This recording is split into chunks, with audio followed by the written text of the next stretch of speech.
deuxième candidat. Il y a quelqu'un qui s'en va, il se trouve mal, là. Je crois que vous en avez trop dit, Jean-Pierre. Oui. Elle quitte la séance. Et on va vous attendre, faites donc.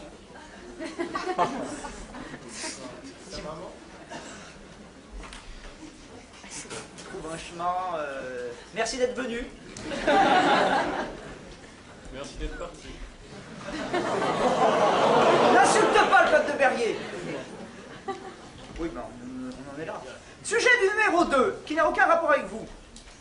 Doit-on revenir au Boyard pour sauver la Grèce? Avec un petit jeu de mots sur Grèce que je ne... J'ai compris, mais kilo en trop, j'avais compris ça. Ah non, c'est pour Boyard. Ah bon, d'accord. Je n'y avais même pas pensé. Ah bon. Donc Joachim Pinto, s'il veut bien se lever, Joachim Pinto, ben, c'est tout simplement Paul Bouscasse, en moins bien.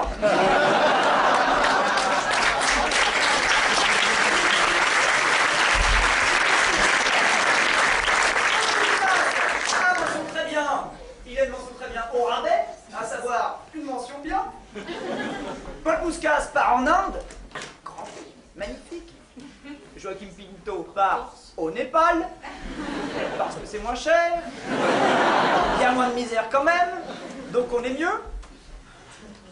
Mais Joachim Pinto aime beaucoup l'Espagne, raison pour laquelle il m'a fait son CV en anglais. Alors ça te donne un truc assez drôle, hein, genre séminari armée de l'air, French Air Army in Salon de Provence. Harvard Business School of Nogent le Rotrou. Jojo, en français ou en anglais, c'est à toi.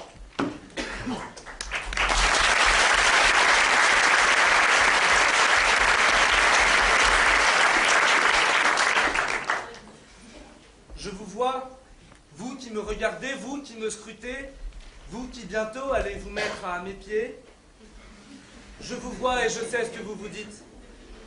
Vous constatez, dépité, à la vue de ma plastique avantageuse, que moi je n'ai pas réussi à sauver ma Grèce. Vous devinez derrière ma plus belle chemise? Si, c'est ma plus belle chemise. Des abdominaux impeccables et une ligne parfaite. Quelle leçon a-t-il à nous donner, celui-là, alors que lui-même n'a pas réussi à sauver la sienne? Ne vous en faites pas, je suis à HEC, donc parler de ce que je ne connais pas, c'est ma spécialité. Jacques Attali, si tu nous entends. Alors, voilà qu'on en vient à m'interroger sur l'éventuel retour au Boyard de la Grèce. Pourquoi moi, alors que je vous disais quelques instants avant que je n'y connaissais rien en matière de Grèce, ou si peu? Peut-être parce que j'ai fait du sauvetage des pays en détresse une spécialité. J'ai déjà aidé les Chinois et je les ai menés à la baguette pour leur expliquer qu'il ferait mieux de se cantonner au riz. Ils ont riz jaune, évidemment.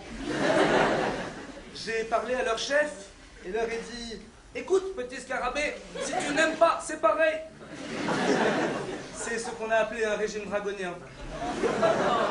Auparavant, il y avait eu le Mexique en 84. J'ai pris les choses en main et on m'a dit « Chapeau, sombrero ».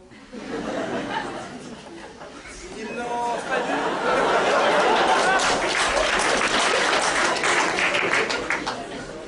Il n'en fallut pas plus pour que je vous Ito.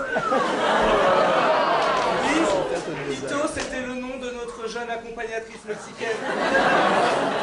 Aipep de son prénom.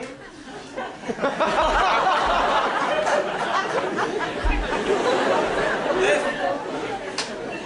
passé mes frasques sexuelles avec des mineurs, on peut dire que je suis reparti d'un Mexico. On aurait pu, me rétorquerez-vous, appeler d'autres spécialistes. Christine, mais le FMI la garde. François Hollande, mais bon, il aurait mis le Pays-Bas. On aurait pu appeler Chuck Norris, mais bon, comme toute Norris, il avait un babysitting.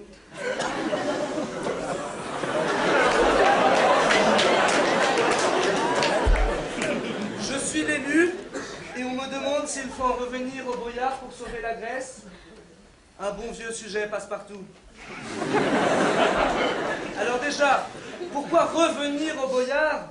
Alors qu'on sait tous pertinemment que la Grèce n'a jamais eu pour monnaie le boyard. C'est bien là le drachme, me direz-vous. Replaçons un peu le contexte. La Grèce, en tant que pays, a besoin d'être sauvée. Elle doit arrondir ses fins de mois, mettre du beurre dans les épinards. Comme certains d'entre nous, elle n'aime pas se serrer la ceinture. Et il faut reconnaître que parfois elle a du mal à joindre les deux bouts de son pantalon. Le boyard pour les non-initiés, c'est-à-dire pour ceux qui ne regardent pas France 2 le vendredi soir, c'est-à-dire en fait pour tous ceux qui ont une vie. Le boyard, c'est la monnaie de Fort Boyard. En fait, Fort Boyard, c'est comme Motus. Si tu regardes, c'est que tu es soit retraité, soit chômeur. Et qu'est-ce qu'on achète avec cette monnaie, me direz-vous? Bah, c'est bien là le problème, on n'achète rien. Tu me diras, les Grecs, ça les changera pas. On va quand même pas tout leur servir sur un platon.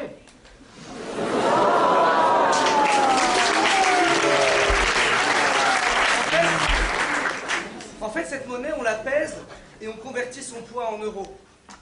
Pour vous donner une idée, moi, je vaux à peu près 200 €, là où Jean-Pierre, ici présent, en vaut plusieurs milliers. On ne dira pas le chiffre précis. Attardons-nous sur l'un des personnages emblématiques de Fort Boyard, Passepartout. Passepartout, non, ce n'est pas le nom que j'ai donné à mon sexe. Passepartout, quand il était encore en poste,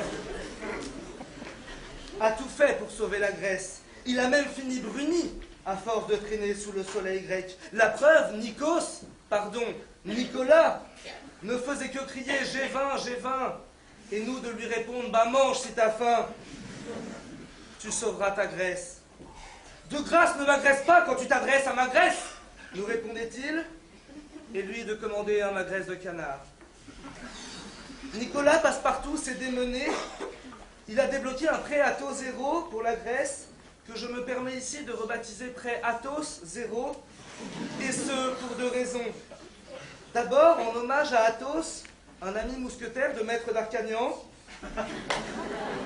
alias Boyard d'Arcagnan, car on sait tous ici qu'un yard, ça fait presque 1 mètre. Ensuite, la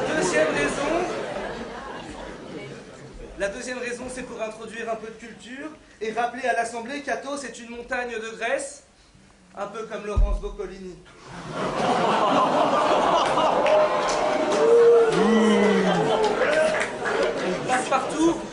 Passepartout, revenons à lui, n'a jamais trouvé la clé.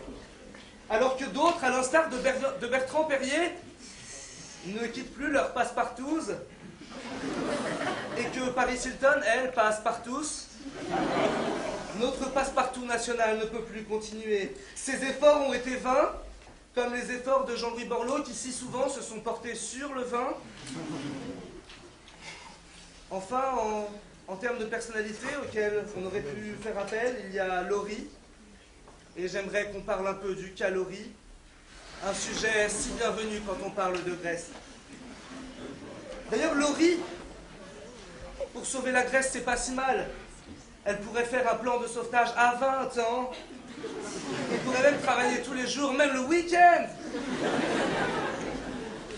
Cette possibilité étant trop peu crédible, c'est donc à nous qu'incombe la tâche de reprendre le flambeau et de décider solennellement si la Grèce doit revenir au boyard. Il semble en tout cas évident que la Grèce doit changer de monnaie. En effet, l'euro, s'il est signe de la bonne digestion de la feta en fin de repas,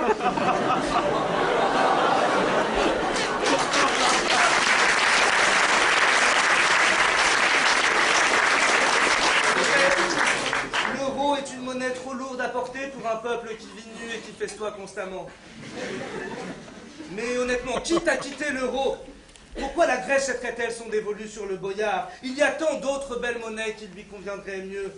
Le bon vieux billet de Monopoly, les sesterces d'Astérix, les galions d'Harry Potter, et restons dans l'univers de la magie, car pour sauver la Grèce, il faudrait bien plus d'une baguette magique. En plus, le boyard est une monnaie forte. On parle souvent d'un fort boyard. Ce qui risquerait de freiner les exportations. Fini les piments doux, fini la moussaka, fini la salakis. Est-ce vraiment cela que l'on souhaite? Posons-nous les vraies questions. Honorable Assemblée, peuple de Berrier, secrétaire, Pochon, les plus hautes instances nous ont sommé de statuer, alors statuons. Voici le décret que je propose. Étant donné la situation actuelle de la Grèce, étant donné l'état financier difficile dans lequel se trouve l'hémicycle, étant donné le niveau de vie moyen du grec moyen qui a trouvé le moyen de manquer de moyens, l'Assemblée a fait appel au conseil du père Foura. Non, non, ce n'est pas le curé pédophile que nous connaissons tous. Le père Foura, disais-je, a émis ses plus sages conseils.